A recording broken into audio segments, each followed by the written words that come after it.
Hi guys, today I want to dig deeper into the mysterious Sanxingdui civilization in ancient China. Sanxingdui is a distinctive Bronze Age culture which dates between 5,000 to 3,000 years ago. Its highly advanced bronze artifacts predate the Chinese Bronze Age by 200 years.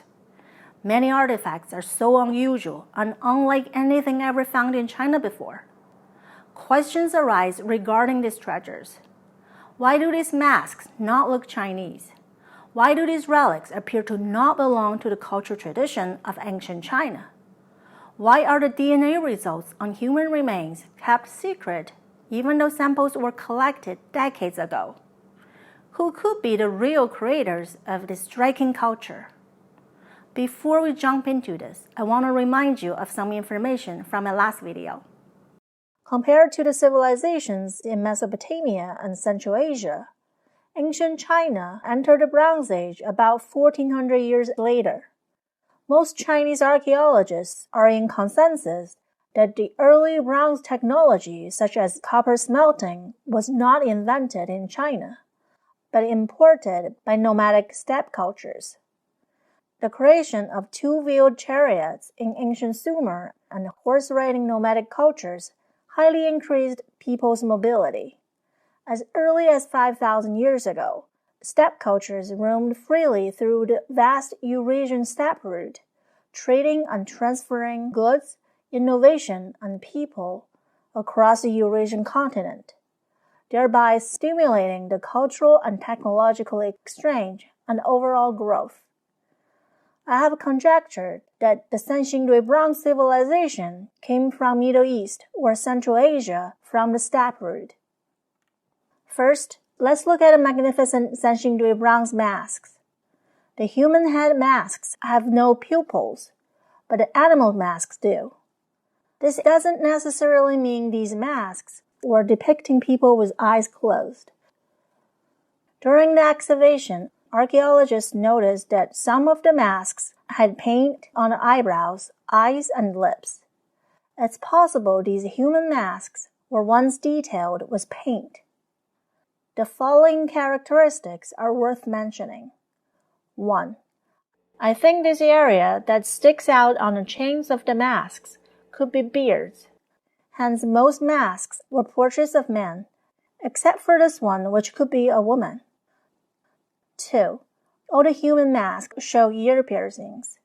There is no record of ear piercing customs among ancient Chinese men, so this is a curious anomaly. Here is a later Chinese bronze figurine of a foreign merchant with horse, dated 25 to 220 AD. We can see this individual had a bearded chin and ear piercing.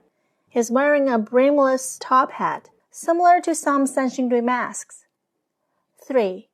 Why do these so-called animal masks have human faces, especially this one with protruding eyes and an ornate nose thingy?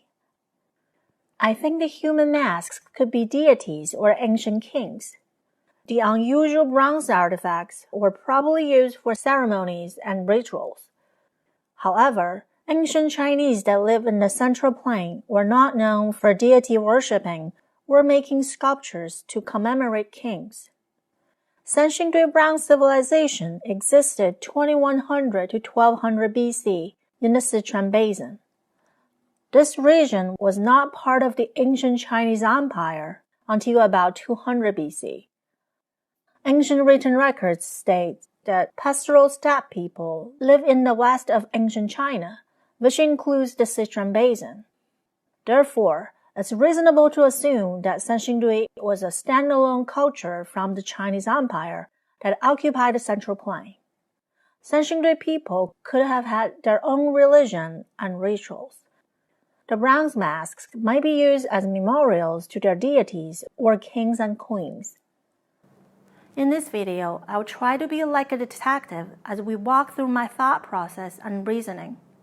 During my investigation, improbable candidates will be eliminated, so eventually we can filter down to the most reasonable answer. Let's get started. When looking at these Sanxingdui bronze masks, some of us might think of the mask from Mesoamerica. The Mayans and Aztecs also had ritual masks. Here are some side-by-side comparison photos. The Mesoamerican masks are intricate with great style, though most are not made of bronze. They were made much later than the Sanxingdui bronze masks. The emergence of metallurgy in pre-Columbian Mesoamerica occurred in West Mexico by roughly 600 to 800 AD. Sanxingdui is a highly sophisticated Bronze Age culture, which dates between 2100 to 1200 BC. This means Sanxingdui's Bronze Age predate Mayan and Aztec by 2,000 years. Therefore, we can safely say that ancient Mesoamericans cannot be the ones who either influenced or established the Sanxingdui civilization. Yet there still remains intriguing similarities between the ancient Mayan and Chinese cultures, which comparisons I might explore in a future video. Since Sanxingdui bronzes predate the Chinese Bronze Age, that signifies that creators of Sanxingdui should have come from a culture that entered the Bronze Age prior to ancient China. There are about 6 regions which entered the Bronze Age before China: Mesopotamia, Central Asia, Egypt, Greece and Rome, the Indus Valley, and the Andes. One notable feature about the Sanxingdui bronze masks is that some are covered with gold foils, which bronze culture also shared this practice. Here are the ancient cultures that also have gold foil masks. Mycenae, ancient Greece, with the most famous one being the gold foil mask of Agamemnon, made around 1550 BC. Central Asia steppe culture, Scythian, a gold foil mask from 700 to 300 BC. Persia, ancient Iran, this mask is from the Oxus treasure, dates to 550 to 330 BC. Mesopotamian region, mask from Nineveh, Iraq, and Saudi Arabia, both made in 1st century AD. The Andeans, Peruvian gold funeral masks, date to 11th to 13th century. Ancient Egypt also had fantastic gold masks, such as the King Tux mask, created in 1323 BC. However, the Egyptian gold masks are very different from the rest, because they were made with much thicker gold and gem inlays, and not gold foils. Since we want to figure out the culture that directly relate to Sanxingdui, we should take Egypt off the list. I noticed that the Peruvian masks showed up much later than the others. Even though Wikipedia has a timeline showing the Andes region entered the Bronze Age earlier, when you read the detailed description, it states that the Andean people first used gold and copper instead of bronze. Evidence of fully developed smelting practice only appears with the Mochi culture from 200 BC to 600 AD. That means the Andean culture's Bronze Age came after Sanxingdui. Hence, the Andean people cannot be the creators of Sanxingdui. So far, we have narrowed it down to 3 regions: Greece, Mediterranean, Middle East, and Central Asia. Now, let's look for clues among the Sanxingdui artifacts. Some of the most fascinating and impressive items are the 4-meter-tall bronze trees. Archaeologists indicate these trees were damaged because there should be some uprising parts at the top. In my opinion, however, these trees don't exactly look like trees. Most trees have branches going upwards or horizontal, but the Sanxingdui tree's branches curl down with only leaves at tips. We can tell they could be trees since there are birds on the branches. These interesting characters reminds me of the Sumerian Tree of Life. Here is a Sumerian stone relief depicting Sargon standing before a tree of life. We can see the Sanxingdui bronze trees do bear resemblance with the Sumerian sacred tree. The branches all spread out. The upper branches curl down. Some leaves are up and some down. This Assyria relief shows a different version of a tree of life. If I zoom in, we can see nodes that look kind of like birds with eyes and beaks. The Sumerian tree of life is the earliest such symbol. Many cultures all around the world have their own versions of the tree of life theme. While researching, I found another ancient artifact which looked like the Sanxingdui trees. This graph is part of a big felt tapestry dated to 241 BC. The tapestry was recovered in a Paziric tomb in the Altai Mountains, Siberia. The repeated pattern shows a seated goddess, Tabiti, and a horse rider. Here the goddess was holding a sacred item resembling the Sanxingdui bronze trees.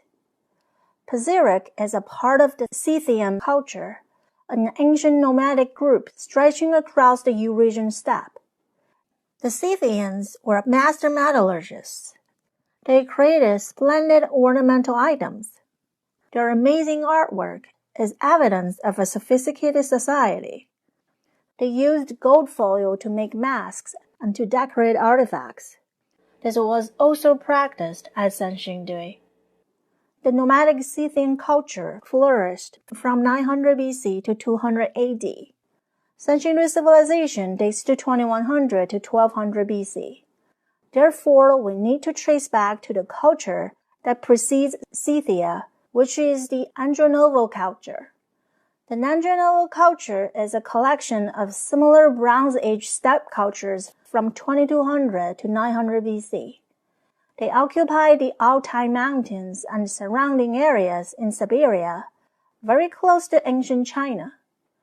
The Andronovos inherited from the Afanasovo and Yamnaya steppe cultures, which are dated 3300 to 2500 BC. In this historical region, archaeologists found steppe burials from the Bronze Age. Metal earrings were discovered on male human remains. It appears that ancient nomadic men wore these earrings. So now, we have a steppe culture that was close to ancient China, possessed advanced bronze-making knowledge prior to the Chinese Bronze Age, had the tradition of gold foil masks, a similar tree of life symbol, and their men had ear piercings. This Andronovo Yamnaya steppe culture in Central Asia seems pretty promising. Could it be the creators of the Sanxingdui civilization? There are indeed interesting similarities between the Sanxingdui civilization and the steppe culture. And not too surprisingly, the red-haired mummies found in Taron Basin might be related to the Sanxingdui civilization. I will discuss my findings in detail in the next video. If you have any insights, please leave me a comment. If you like my video, please give me a thumbs up and subscribe. I have a wide range of topics that I want to share with you.